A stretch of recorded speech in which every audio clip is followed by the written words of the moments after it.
This is SciByte, episode 100 for July 9th, 2013.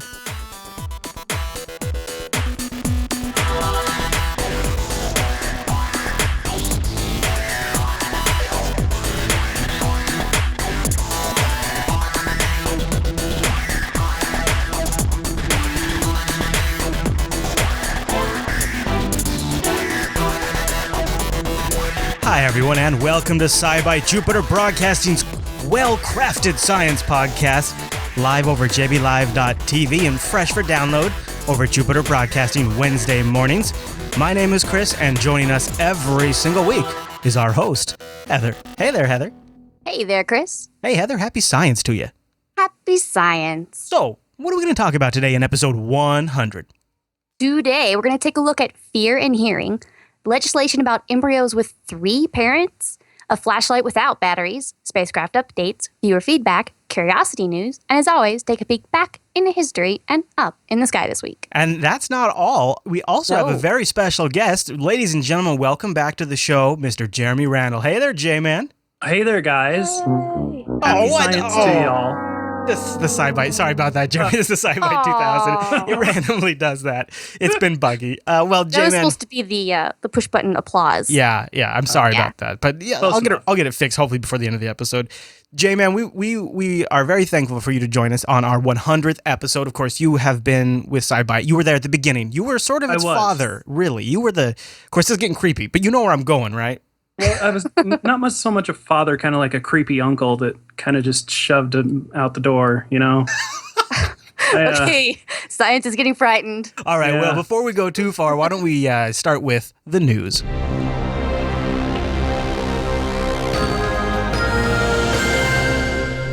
All right, let's see if we can recover from this, Heather. Where are we going to start this week? Alrighty, some researchers are looking into how emotions can actually affect how we hear and process sound.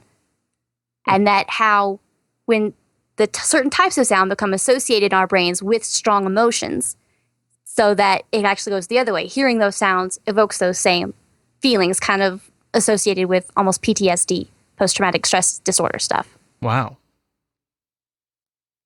So they had a pair of researchers just kind of discovered how fear can actually increase or decrease your ability to discriminate among sounds depending on the context. Huh. So like if I'm from an environment, say maybe I worked with somebody in an editing situation and they were frightening to work with, and then later on sounds from that situation would sort of trigger like almost an instinctual fear, even if it wasn't really reasonable for the situation. Yeah, and similarly, depending on your emotional mood, the same sounds can affect you differently. Like, I hate horror films. I'm terrible at them. If I'm sitting there and I hear the door creak next door, that is going to elicit an entirely different feeling than if I'm just sitting here playing a game. So, one causes me to have a heart attack. The other one causes me to ignore it. Yeah, I definitely know what you mean. I've been in my younger years known to well, even now sometimes avoid horror movies because then I start hearing noises in the dark. Yes. I start making sure the alarm's set on the house, especially if it was where somebody broke into the house, or you hear the floor crack. That's a bad guy. Somebody's in the house. That's what I was thinking of when I was hearing about all this. This sounds like something that horror film directors have known for decades. Yeah. It's interesting to see some scientific evidence to back it up, and that it goes the other way. Like in a horror film, they put certain music in there to make you feel anxious and feel afraid. But it's interesting that actually just being afraid for other reasons actually. Are you saying that actually makes you hear differently? Yes, kind of. Like, because your brain is processing certain sounds. Yeah, it's processing it in a different way. They actually saw that, specific emotional learning can take place.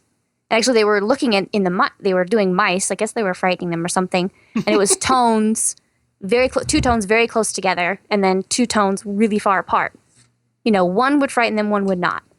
And for the poor little mice who had, a low tone was happy and a really high tone was scary, everything made them scared. So just any sort of a noise would be like, I am scared. So you could have the most peaceful sound, but if hearing it, that totally actually makes sense, right? That totally makes sense, and it's kind of going back to what the J-Man was saying is they also video game people do this too, where you walk into a room and there'll start to be sounds that come in, and you're like, oh no, what is that? What was that? Oh no! I remember I used to play Medal of Honor, and you could be in like a little house, and you would hear the person open the downstairs door. And you knew instantly you were boned. Yeah, and it was very like I'm not going to say I screamed like a girl, but somebody I know may have screamed like a girl, even though it was just a video game and nobody was actually getting hurt. Yeah. Now maybe every time I hear a door, I think somebody's in there to shoot me. Only when it's downstairs. Right. Yeah. So you just have to live in one floor houses for the rest of your life. Right. Yeah. When a door opens upstairs, Anne says to me, "Hey, did you hear that?" I'm like, "Oh, what? Who cares? They're just upstairs. No big deal." What kind of intrigued them was none of these emotional learning and going back and forth didn't happen in the auditory cortex. That didn't play a part in the emotional learning. Is actually happening in the amygdala, which is mainly sort of plays the role of processing memory and emotional reactions. So when it goes kind of bypasses the sort of hearing part of your brain and goes straight to memory and emotion. Oh, that's interesting. That makes you think that hardwires. That's like a survival mechanism, isn't it? Check the memory banks. Do I know the sound to be threatening? Mm-hmm. Right. Yeah, it's like fight or flight. You don't have to waste time like actually processing what you're hearing. It just goes straight to the what this means. Well, you wonder that's probably one example of how many millions of automatic things your body does like that. And it shows you how your body probably is subtly manipulated by a lot of the things around you that you're not even cognizant of, because a lot of this stuff is just happening by your body's operating system essentially. It's just managing this stuff for you. And marketers and video makers, they can all manipulate this stuff just a little bit, just to kind of push you in certain directions. And this is sort of the science that shows how that works. Now we see why. It's because of some of these hard wirings. Blue Phoenix in the chat room is referring to this as classical conditioning. It does sound a lot like that. Yeah. Yeah, it's something we've known about it, but now this kind of shows us how it works. I find it really interesting that it's just bypassing your auditory cortex, though. That's wicked. Well, and it makes you wonder, does that sort of forfeit the option for rational interception of something and analysis? Like, if your body's acting on an instinctual level, are you sort of being robbed of the opportunity to intercept that? Well, that happens all the time, You'll immediately have this gut reaction to something, and then you think about it a split second later, and you're like, oh, it's nothing. Yeah. I mean, at the extreme, like at the beginning, PTSD, post-traumatic stress, soldiers or some sort of personnel that have been in gunfire situations, any sort of sound that sounds vaguely like it, thrown completely into a different realm of thought. Where you guys ever watch West Wing? I've seen parts of it. One of the characters suffered from a form of PTSD brought on by, I think it was bells or something, because his brain connected it to sirens from a shooting that he was involved with. So it's really, was this study, Heather, do you know if this was focused on PTSD, or was it just something that they were trying to figure out why horror movies freak us out? No, it wasn't connected to PTSD. It was one of those where it was specifically analyzing how the two connect. But it was sort of mentioned as this makes sense as connected to this. So it's sort of hey, we see that here. We see this kind of thing elsewhere. Let's look specifically at how sound and hearing connect and how the brain connects the two of them with fear. Those poor mice, though. I was sitting there and it didn't specifically say. It just said emotional conditioning. And there I am sitting there like, what did they do? Is it like happy piece of cheese versus shock? Right. I wonder. Well, they might have gotten some good cheese out of the deal. You never know. They bring in their friends' cats. Yeah, I know. Smell of cat. Like, poor little mouse. No, frightened. No, just a shock, and then if it does something good, it gets cheese. Let's just go with that. We'll just go with that. Right. Shock, they're so much better than sudden cats. Right. Yeah, it was so much better than the smell of a cat. And cat. Well, any other thoughts on that one, Heather? No, I don't think so. All right. Well, then hit the pause button right there, if you would, just for a second. want to, we got a little business to cover, and I also have a super cool pick. This is the coolest thing ever, and once you hear about this, you'll wonder why it was not invented until 2013, and I, my friends, will not have an answer for you. It is called the Audio Source Sound Pop Bluetooth Speaker. What? Yes. I know, it does sound a little weird, but it is a suction cup speaker that has Bluetooth built in, and then you pair it with your Android or iPhone, whatever your persuasion is, and it's only $37. And the coolest, it's like it combines the best thing about portable speakers, the Bluetooth, with really good sound quality for the size. It sounds amazing, and it can go in the shower, which is awesome for listening to a podcast in the shower or whatever you want to stream. And that suction cup functionality means you can stick it to your windshield, you can stick it to the shower, you can stick it to the counter, the desk. It's really super convenient, and the battery lasts for days. So it's awesome. Oh, and it also has a built-in microphone, so you can use it as a Bluetooth speakerphone for your cell phone when you have it paired. So if you get a call while you're in the shower, I guess, you can answer it using this bad mamma jamma. It's also got a bunch of different colors. It's really cool, and the suction cup's surprisingly strong. And the audio quality is surprisingly good. So we'll have a link to that in the show notes. If you would like to support the SciByte Show and the Jupiter Broadcasting Network, click that link. You'll use our affiliate link by doing that, and a portion of your purchase is contributed to the Jupiter Broadcasting Network, and we appreciate that very much. Helps us pay those costs that are ever increasing. Now, with that plug done, we do have some big news about the schedule. We're gonna be taking a summer break as I sort of adjust my schedule, and you'll be hearing more about this and how it impacts the other shows over the next couple of weeks. I'm going to be setting aside some extra time for our new child that arrives, well, ideally in about 3 weeks. Yeah, it could actually be any day. We have all the preparation, everything's ready, so kind of in that range now. So we're going to take a break, starting with episode 100. We figured that was a good round number to stop at for a little while, and we'll be back the first week of September. Of course, unless something for some reason comes up. But the plan is to bring all of the shows back to take a break at the first week of September. Now, Heather, you're planning to do a little tweeting during that downtime, though, right? Yes, have no fear, science peeps. Catch me. You can watch my Twitter, JB_Mars_base, and I will continue to kind of tag out interesting science bits of information, and at least that much. You know, I see a trend. Jeremy comes on a show, and then it goes off air. You're welcome. No, Thanks, Jeremy. Actually, just kidding. I'm sorry. I'm sorry. That was, really, it was specifically to make a little room for the extra daddy duties that I'll be picking up while my wife is recovering, and then all that kind of stuff. I did say duty. So don't forget to follow Twitter. Go to twitter.com/JB_Mars_space to get some science in your feed. Even if you're not a member of Twitter, you can still read the feed. It's not bad. That's still one way to do it. And don't forget about those browser extensions for Chrome and Firefox. We won't be on the air every week to remind you, but we still really need your help, especially during this time, since we'll have less shows on the air. We'll have less revenue coming in, so we could absolutely use your help. So go buy one of those Bluetooth speakers. Yeah. You can talk to people in the shower. I'm just saying, if you wanted to leave a voicemail, it would be from funny. The shower. Yeah, it would be funny. But it needs to be still unlegible. That's the tricky part with the shower, I think. All right, well... If you sing loud enough, it's clear as a bell.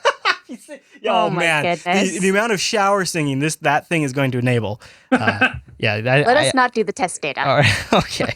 All right, Heather. Well, with that all filed, let's move on to the news bite.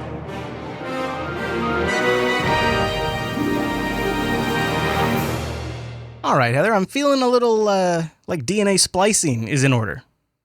Yes, there has been some legislation being passed in the UK saying that approving some DNA that would actually let embryos have 3 parents.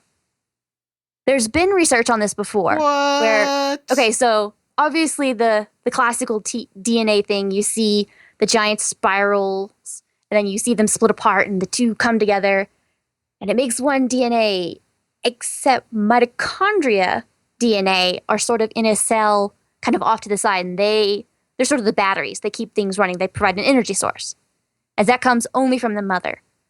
Now, there are specific diseases that come from mitochondrial DNA, mutations and such.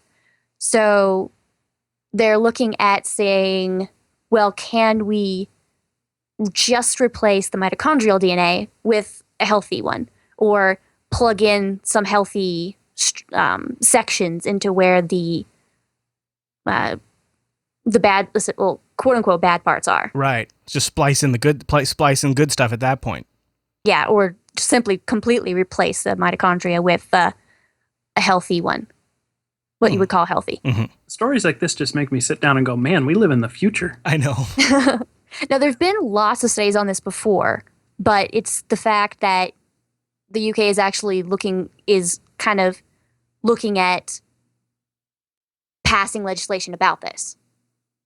About allowing the research, or about what to do with allowing it to happen. The research has already happened. They've shown it in mice. They might have showed it somewhere else in petri dishes. More only. Mice, and then and then they sent them off to the fear study. Oh goodness! Oh. These poor mice are really messed up. Yeah, but they've actually shown it in petri dishes and other such things. But now legislation is being passed to say, yes, you may do this. Right. Well, because the thing this enables is doesn't this theoretically give future doctor with cool future tools and future ambitious parent to say, all right, here's my baby embryo. I want you to analyze all of its DNA. And when you find any kind of chronic disease, I want you to splice that out and put in good parts. Isn't it essentially it's like swapping in source code to a program, and then what the regulation is going to say is, are we going to allow this, right? Aren't they going to start to try to make a decision on if we're going to enable this, or are we not that far yet? Well, not that far. It's not so much the pick and slice, quite as you said. It's more like you're playing the game and it's come together, but it also needs DirectX 7 to, or DirectX whatever, to power it, to sort of give some sort of, oomph to it going, and they're looking to replace that. So it doesn't necessarily change the DNA itself. It changes the battery source. So the kid still comes out looking like mom and dad. It just doesn't have this mitochondrial defect. Yes, I actually know someone who it's straight through the women, and there is a specific defect that happens when they pass it on to their children. And in this specific case, being able to swap that out and stop that, progression. There are specific diseases. The one I'm talking about is sort of a non-named one. They can't, they don't really have a name for it. Mm-hmm. But things like, I don't recall if cystic fibrosis is that type of a disease, but those kind of things where it's a life-debilitating or altering, mitochondrial disease itself. If able to stop that. You were saying earlier that mitochondria is like the battery for your other cells. So obviously, if you have some problem with that, you've got a major problem all over the place. Mm. Yeah. Mm-hmm. Yeah, it'll change everything else. But so the question is just swapping that out. But this isn't a matter of like in the foreword for this episode, you said like embryos with 3 parents, but it's not going to come to that at this point. Not with mitochondria, right? Like we don't have to worry about a baby actually having to have parental or people having to have parental rights over an offspring that's actually got 3 parents, because the mitochondria is not really a genetic a genetic donor to the child, right? Yes, but in this case, it's essentially before you walk into this sort of a thing, especially with parental rights, they're going to write legislation about it because there's still some part of you being handed over. I mean, to do... yeah, I guess so. It seems like mitochondria, it doesn't matter where it comes from, as long as it works. Yeah, I mean, to do, in vitro, fertilization, but then there's I forget the name of it, where a woman can carry the egg and the sperm from somebody completely different. Mm-hmm. She has absolutely nothing to do with it, but there has to be, you have to go to lawyers and sign everything up that says... Yeah, they have everything all... No, she's not. They have everything all signed really before they go into it. And that's... So similarly, in that case, I'd imagine. I mean, it'll go everything from how to do it, when you can do it, how far you're allowed to go, I think as a parent, like if Angela's about to have our 3rd child, and if 9 months ago they could have said, would you like us to remove all all these potentially bad things. I mean, I know we're not there yet, but when we get to that point, how do you as a parent say no to that? Yeah, and then it goes, I mean, from there it gets to the crazy slippery slope of what is, am I a disadvantage because I'm 5 foot tall and I can't reach all the top shelves and they're useless and they gather dust. Mm-hmm. So you get into that kind of a thing. Or, if you've seen Gattaca, that movie from a while back, it's your test and you're like, oh, congratulations, this is your ticket to life. You get to be a janitor. Yeah, because you have bad eyesight and a bad heart. Yep. Good luck. Yeah. Well, any other thoughts on this one? No, it's a very interesting step forward in that there are some really good forward steps for this and positives. But as always, it's kind of something that you watch and you see where the legislation lets you go and where the stopping point is. So I want to go ahead. Maybe it's opening up a bad door for this show, but I would like, it just makes me lament a bit that this sort of stuff can't happen in the U.S. these days. Like we have to wait for other countries to be able to do this sort of thing. This is not going to fly in the U.S. right now. Yeah, it leaves us out of a growing new market, a new industry. Mm-hmm. Yeah. But I'd like to think as things progress in other first world countries that it's more likely that other countries that are first world to sort of hop on, especially if they're, good relations. And, once they figure out how to make it really, really, really expensive, then they'll do it over here. Capitalism, ho! Why don't we talk about something that's a little easier for me to wrap my brain around, and that would be a no-battery flashlight. Sounds impossible, but I'm ready to believe, Heather.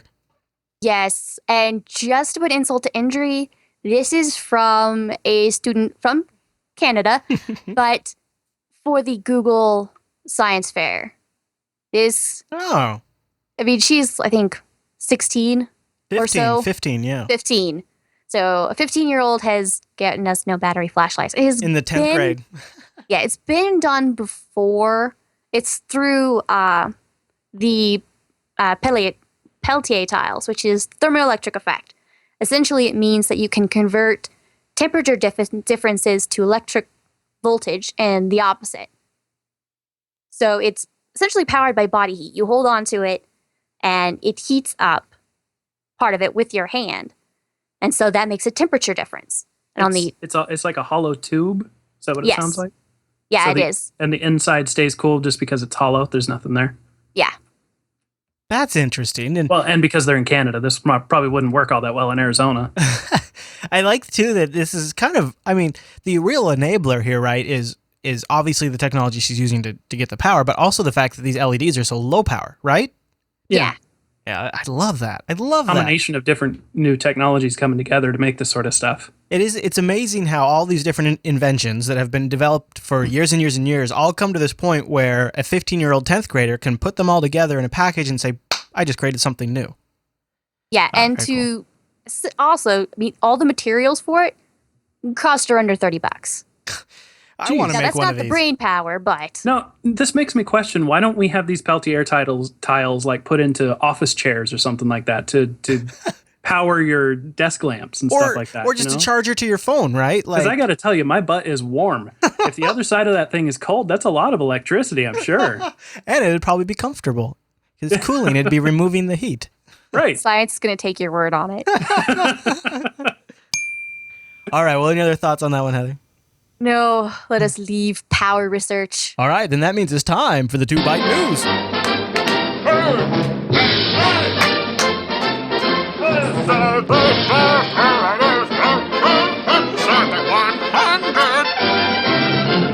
All right, we're going to talk about in the 2-Byte News. Alrighty, the Space Shuttle Atlantis, its exhibition, wow, I cannot speak today, at the Kennedy Space Center in Florida is actually opened up on June 29th. I'm jelly. Yes, this specific exhibit it's only like all the others are specifically flat. This one is raised in the air at an angle with its cargo bay doors open. Yeah, it looks like it's almost in orbit and it's in the middle of some cool operation. Yeah, it's exact action shot. Yeah.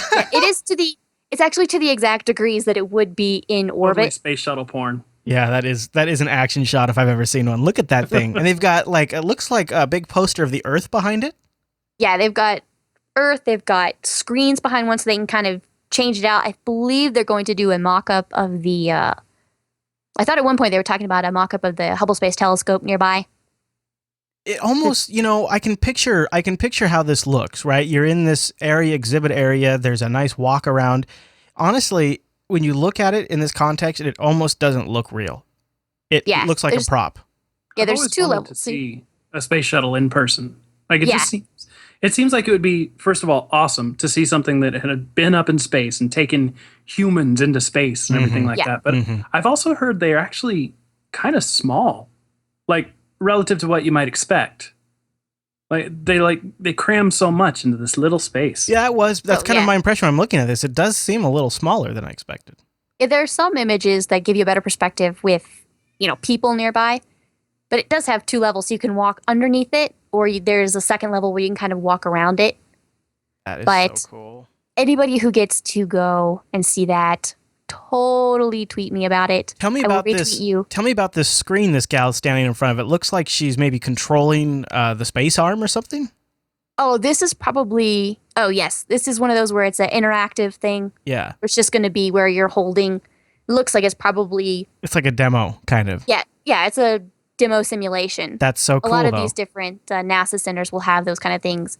At the Space Center in Houston, the Visitor Center, I remember there'd be various simulations where there's a joystick and, hey, land the shuttle. Oh. And another one is like, hey, do this or build a space station and you need this part and that part. Or, what do you do? Construct additional pylons.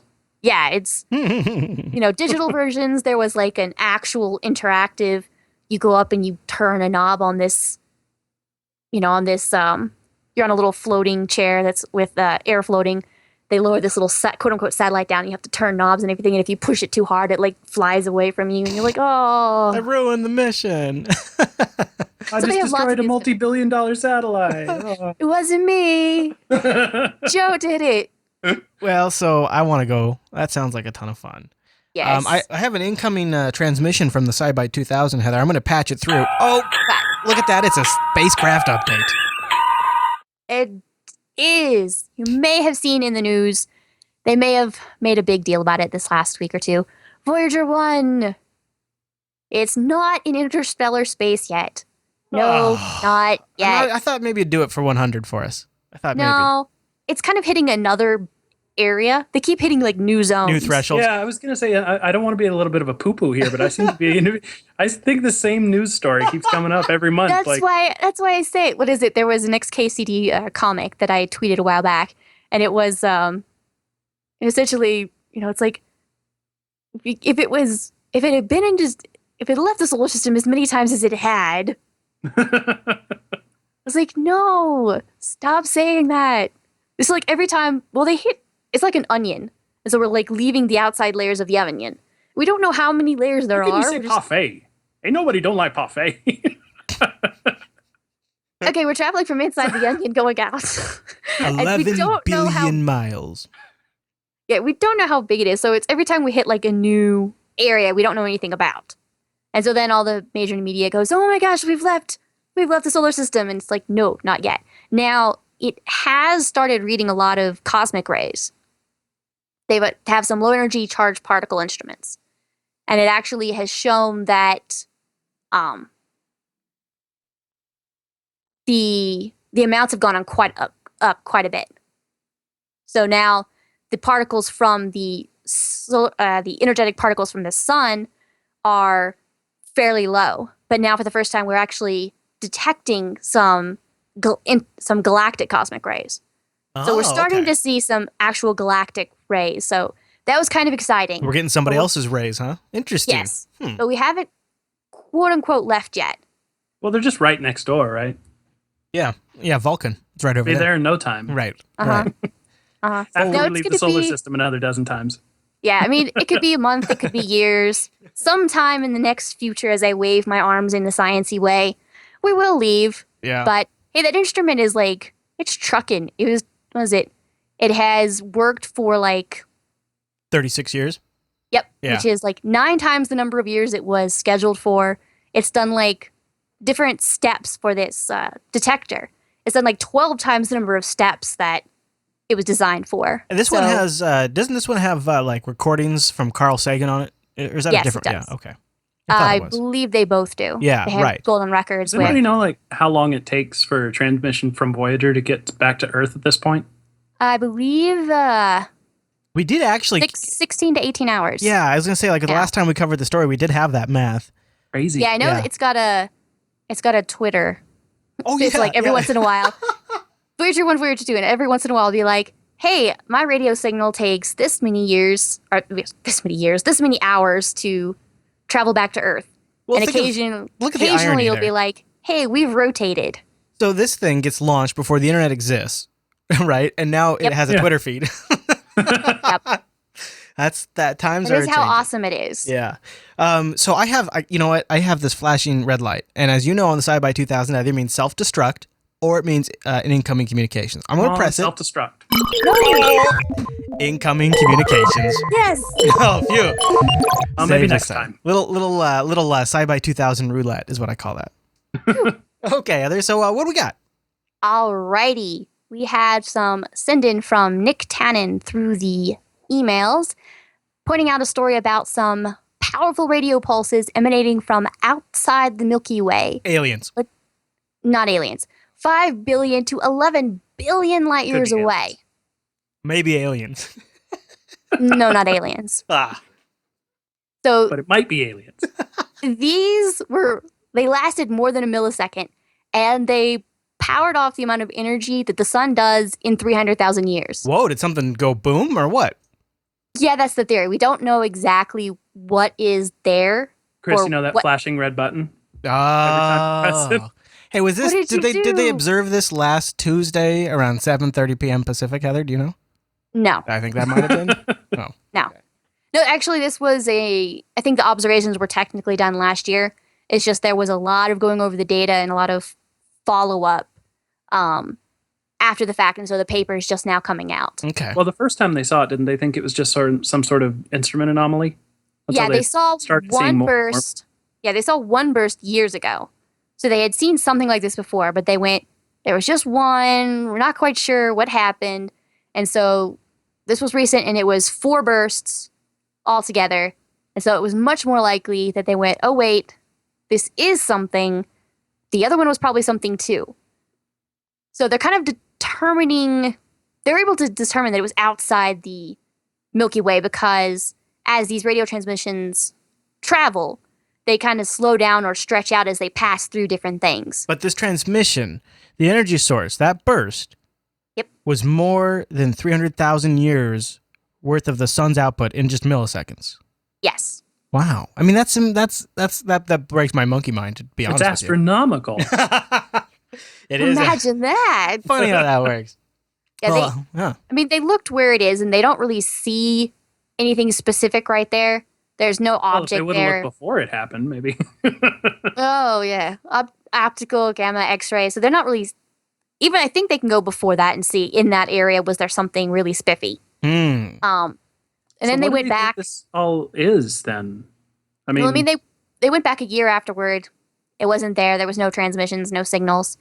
So they're thinking it's possible that 2 magnetic fields from 2 neutron stars, really, really dense stars, may be connected or interacted, or maybe some kind of special supernova orbiting a neutron star could produce some sort of a radio burst.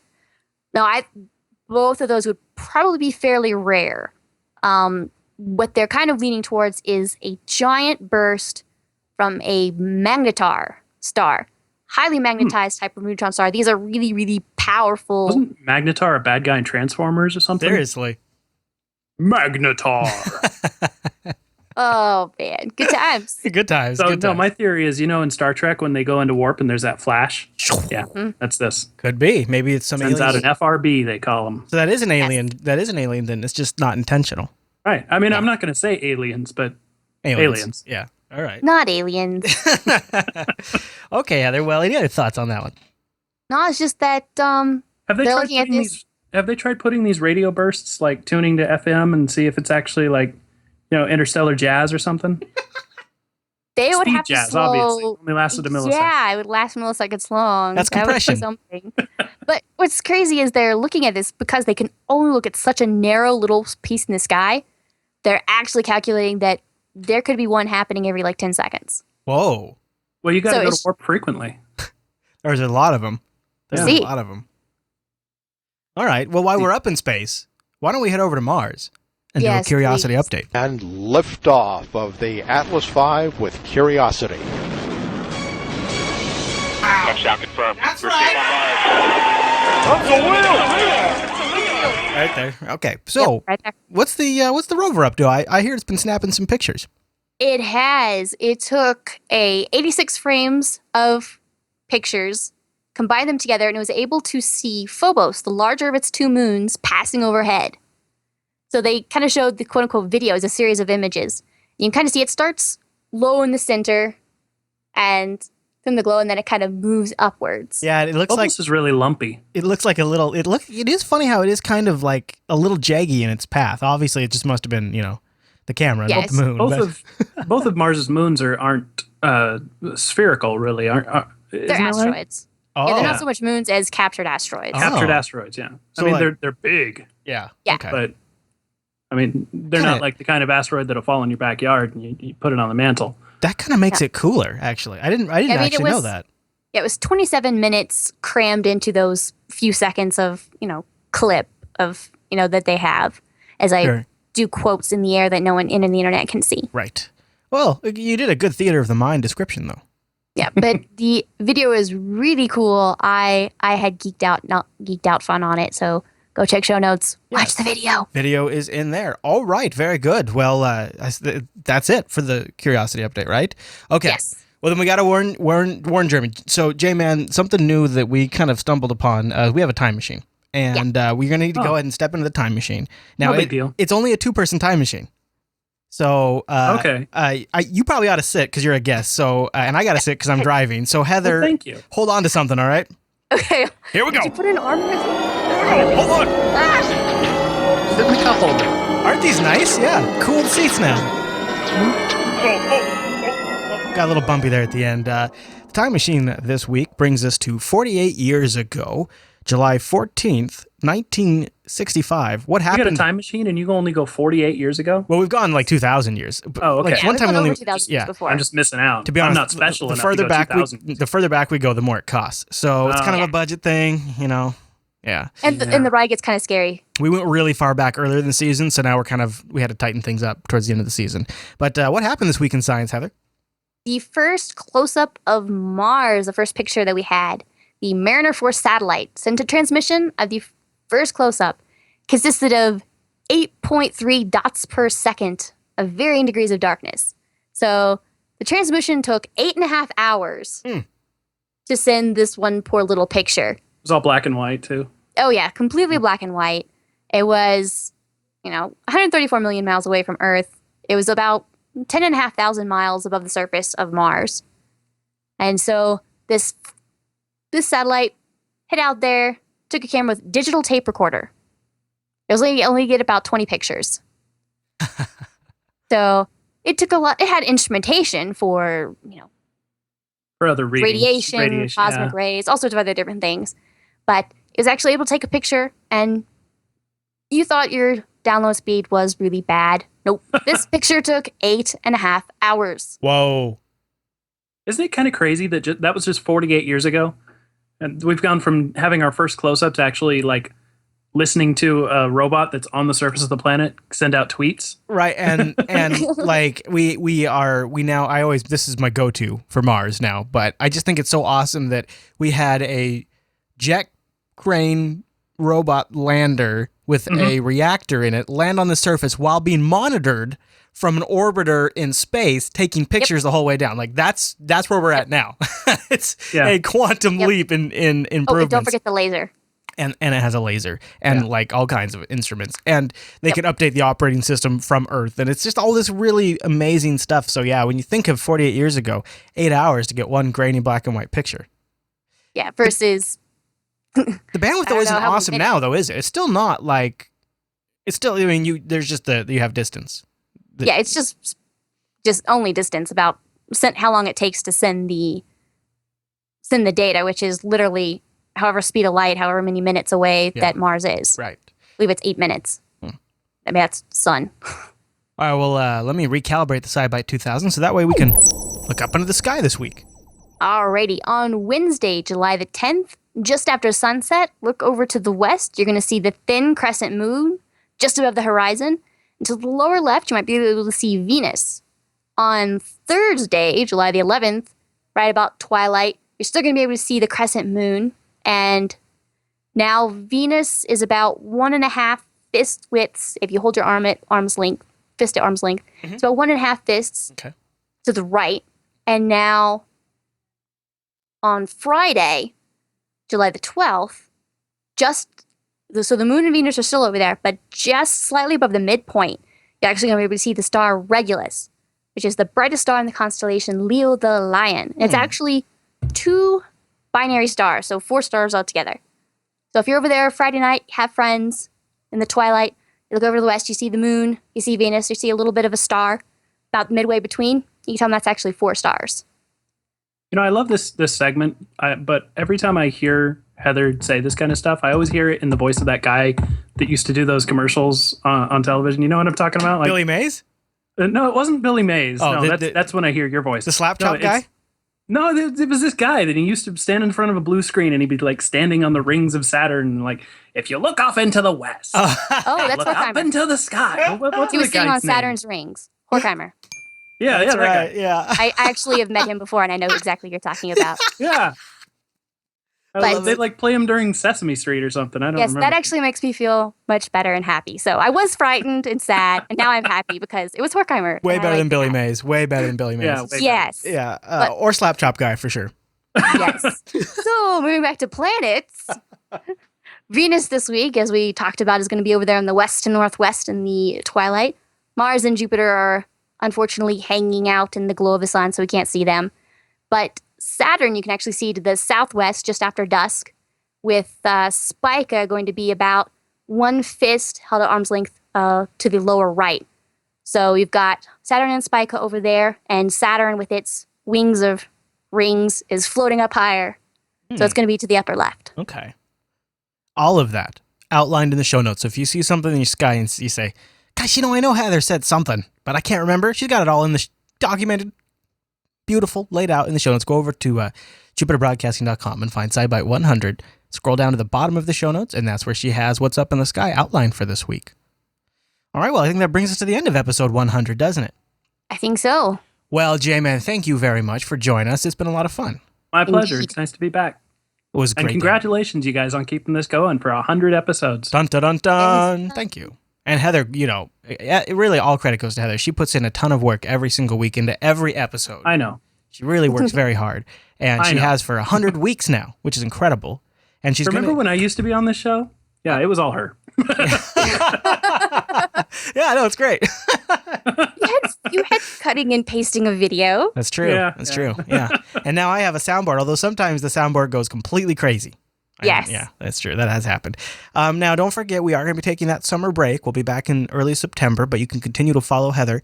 She'll be tweeting over at JB_Mars_base. You'll be kept in the loop of what's going on in the science world and what's going on with the show. You can also continue to write us. We'll collect all those. Just email SciByte at JupiterBroadcasting.com. All right, you guys, anything else we should cover? No? Don't Nothing think comes so. to mind. All right. Well, I just want to say thanks to Heather for a great show. Thank you, Heather. Indeed, thank you. Thank you, J-Man, for joining us. You're welcome. And Thanks you, for everyone. having me. Oh, dude, it's been great. You know what? And we'll hang out a little bit, and we'll have some snacks. I've got a party here. Everybody's going to join us. We're going to have a little celebration. Break And the out the band's not going to bubbly. steal all the snacks this time, are they? All right, everyone. Thanks so much for tuning in to this week's episode of SciByte. We'll see you right back here in early September.